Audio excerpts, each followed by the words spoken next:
My name's Jennifer, and I'm 32 years old. I work in a busy city called New York, where people believe in working hard to succeed. My husband, Donnie, is 30 and works too. We got married 2 years ago. Donnie might seem a bit unreliable sometimes, but he's actually really kind. He's good at helping out with chores around the house. I'm a career-focused woman. I love my job and feel proud when I do well. In my job, if you work hard, you can move up. But there's a downside. Sometimes they might ask you to move to a different place.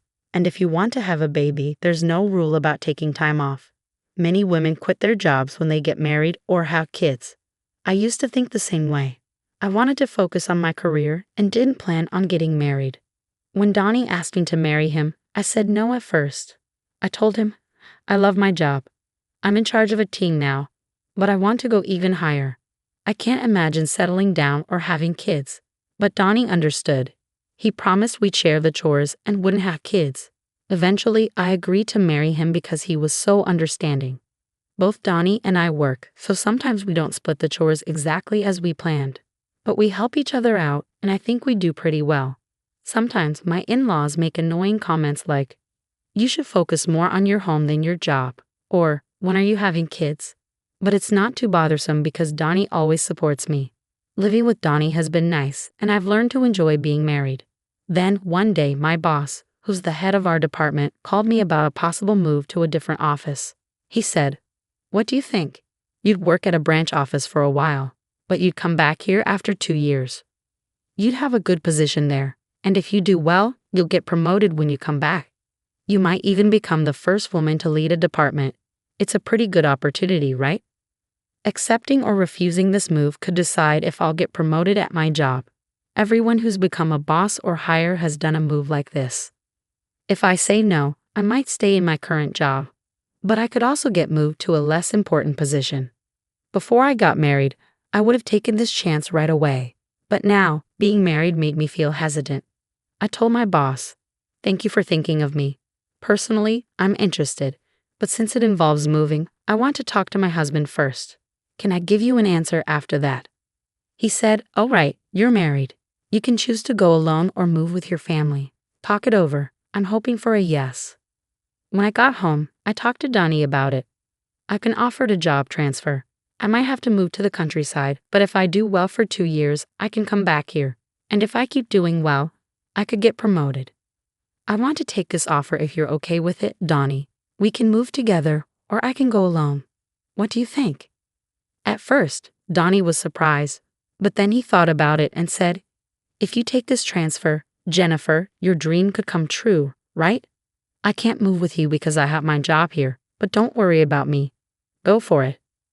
With Donnie's support, I told the company I'd go for the transfer alone and started discussing the details. They agreed to pay for my moving costs and offered some good benefits, like considering my travel days as work days. So I decided to accept the transfer to the branch office. I got the official transfer order and chose to live in a company apartment, which was affordable. On moving day, the movers had already taken my stuff, and Donnie came to say goodbye at the station. "Thanks for seeing me off. I'll keep in touch, and I'll try to come home as much as I can." "Yeah, I'll be waiting. But remember, even though you're working from afar, don't overdo it," Donnie said. "You too," I replied. "It's time. Take care, okay? I'm heading out," Donnie said as he left. And that's how my life as a remote worker began. I planned to come home during holidays and quieter times, but things got rocky at the branch office right after I arrived. I won't take orders from a woman. How can I trust someone new like her? One of the local employees complained. I faced resistance from the staff there. They spread rumors about me, didn't listen to my instructions, and even ignored my calls. And then things got worse when a project I was overseeing had a big mistake because one of my team members deliberately kept me out of the loop. The subordinate who was responsible looked really shocked, but as the boss, it was my job to handle it. I had to fix the problem, apologize, and not only get things back on track, but also mend relationships with my team. My boss saw how tough things were for me and gave me some advice. I've been through a transfer too, so I get it. It might not seem fair, but you can't just push your way through. It's important to communicate well, understand others, and build relationships horizontally. So I followed my boss's advice. I spent more time getting to know everyone at the branch and even joined the neighborhood association since the company's housing was part of it. Before I knew it, I was so busy that I couldn't find time for myself, let alone go back home where my husband was waiting. I kept in touch with him, but after a few months of remote work, it got hard to reach him at night. I'm working late every day because work is tough. I get tired and end up falling asleep. As my husband made excuses and I got busier with work, I didn't suspect anything and focused more on my job. Once during a slow work period on a long holiday, I decided to go back home to New York on short notice. But I couldn't reach my husband by phone or text, so I returned from my remote work without telling him. When I opened the door to our home after a long time away, something felt strange. Then a woman I didn't recognize rushed to the door, saying, "Justin, welcome back. If I knew you were coming home early, I would have prepared." We both froze, staring at each other in shock. Finally, the woman spoke up, "Sorry, but who are you?" "And who are you?" "This is my house." "Wait, what?" "I live here." After arguing and getting nowhere, we decided to check the house number outside. To my surprise, it matched the custom nameplate I had ordered. The key works, and the nameplate's right. "This is my house." "I'm going in," I insisted. "Wait, what?" "Stop." Ignoring her protests, I pushed past her and entered the house. Inside, everything had changed. The curtains, the furniture, all of it. There was a photo of my husband and the woman at a theme park, mugs I'd never seen before, and unfamiliar toothbrushes and skincare items in the bathroom. The bed linens were different, and the wardrobe held only the woman's clothes. My husband's stuff was hidden away in a back room. As I stood there in shock, I heard the front door open. "I'm home." "Oh, Lola, did you invite a friend over?" "Justin, thank goodness you're back." This woman just barged into our house. The man the woman called Justin was definitely my husband, Donnie. Seeing me, he looked surprised. "What are you doing here?" "Donnie, why is she calling you Justin? Can you explain what's happening?" I asked him. "What do you mean? This is Justin, right?" "Justin." "Well, actually," my husband seemed flustered under our questioning. "Lola, his real name is Donnie. Isn't that what's on your driver's license? And I'm Donnie's wife, Jennifer." "That's not true. He told me he was divorced." "Donnie, you need to explain everything clearly," I insisted. "Jennifer, you were gone for so long, and I was lonely. So I thought I'd try a dating app, and that's where I met Lola," Donnie explained. "So Justin is your fake name on the dating app?" I questioned. "No, it's not like that. I was worried if my real name came out. It might cause problems, so I used a different first name but kept my last name," Donnie clarified. "And why did you lie about being divorced?" I pressed further. Lola's profile said she'd never dated a man before and was serious about finding someone for marriage. It struck a chord with me, so I lied about being divorced to win her over. "We started living together," Donnie admitted. "Why would you do something like that?" I asked, puzzled. At that moment, my husband began justifying his actions defiantly. "It's because you're always away for work. It's natural for a man to want companionship. We've been living separate lives because of your job and the long hours.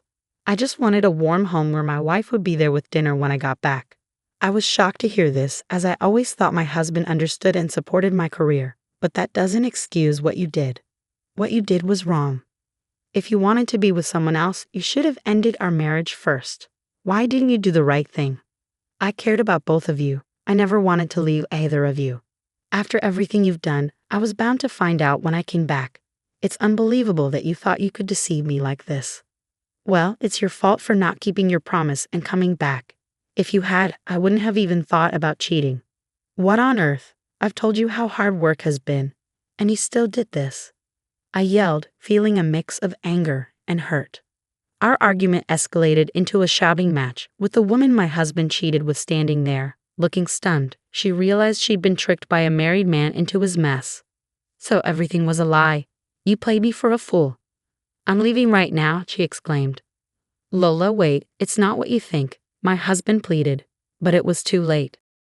My husband tried to stop the other woman from leaving, but she brushed him off, repulsed. "Don't touch me with your filthy hands. I can't believe a single word you say," she cursed before storming out, packing her things and leaving for her parents' house. Furious with my husband, I decided to take action against his betrayal. Gathering evidence, I brought it back with me when I returned to work. The first thing I did was hire a detective to look into my husband's mistress. The investigation revealed that she was the daughter of an executive at a company partnered with my husband's workplace. I had a lawyer send proof of the affair to both my husband's home and the other woman's parents. When my husband received the documents, he protested, saying he didn't want a divorce. So I prepared for a tough legal battle, even considering going to court. The other woman's family contacted my lawyer, and we arranged to meet at their office. They apologized to me, and the other woman admitted her wrongdoing. "We're truly sorry. Our daughter caused you so much trouble, and we didn't even know about it. She's always been very sheltered and naive about the world. We've been trying to arrange a marriage for her, but she wanted a more free-spirited love. She met your husband without our knowledge and got carried away without knowing who he really was. She thought she found a divorced man on a dating app and wanted to move in with him. We told her to stop seeing him, but she didn't listen. She was so caught up in her fantasies that she ran away from home to be with him. Our daughter was shocked to find out she was the other woman and blames herself. She's getting therapy now. We're willing to pay you $50,000 as a settlement and hope you'll keep this matter private." The other woman and her parents shook my hand firmly. "I understand your apology, but I have one condition. I'm preparing for a divorce, but my husband won't agree. If you're willing to cooperate and provide testimony if this goes to trial, then I'll accept the settlement." "Okay, we'll cooperate, but we don't want our daughter to have a permanent record of this. Is there any other way we can help punish him?" "Well, it just so happens that his workplace is our client." In an unexpected turn of events, the woman my husband cheated with and I teamed up. We planned to give him a taste of his own medicine. His workplace was about to face a crisis because he had upset an executive at one of their client companies. And guess who would take the fall? Only my husband. Meanwhile, back at home, his parents were trying to reach out to him, unaware of the chaos. "Jennifer isn't answering our calls, and she won't call back either. Is she so caught up in work that she forgot about us? When is she coming back? We miss seeing our grandchild," his mother said. "Mom, you don't get it. I cheated on Jennifer while she was away, and now it looks like we're headed for divorce," my husband confessed. His mother replied, "That woman who puts work before her husband is to blame. Maybe it's better if you end things with Jennifer and get back together with the woman you cheated with." My in-laws seemed to think that the other woman's family had more money than ours, so they sided with my husband and his lover, attacking me relentlessly. They called me repeatedly, but I blocked their calls. Then they started calling me at work. When I refused to talk to them, they showed up at my workplace, causing a scene. "Let go of our son. It's because of you being such a career-focused woman that our son cheated. He'd be happier with his lover, so stop interfering," they demanded. "What are you even saying? I want to divorce Donnie. He's the one refusing. Plus, the woman he cheated with doesn't want him back. He tricked the daughter of a big-shot executive into dating him, and they're furious. It's going to be a big mess," I explained. Once they realized their son had angered an important client, my in-laws suddenly changed sides and tried to be nice to me. "We had no idea it was this serious. We must have misunderstood. We're sorry. Our son messed up, but he feels bad. You'll forgive him, right, Jennifer?" they pleaded. "I have to decline. You just insulted me, and now you're asking for forgiveness? Please leave," I told them firmly. When they refused to leave, I had security escort them out. Because of the scene they caused, my company decided to sue them for disrupting business. After all the drama, I finally got the compensation from my husband and got the divorce. The other woman's family also demanded compensation for their daughter's suffering and therapy costs. With the loss of his job and having to pay hefty settlements, my husband was now in deep debt. He couldn't afford to quit, and he was trapped. 2 years had passed since my assignment started. When everything settled down, I finished my assignment successfully and was getting ready to go back to the main office. My hard work paid off, and I got promoted to department manager. If I hadn't taken the assignment, I might still be stuck in a loveless marriage. But I realize now that a man like him would have cheated sooner or later, and I would have clashed with his parents anyway.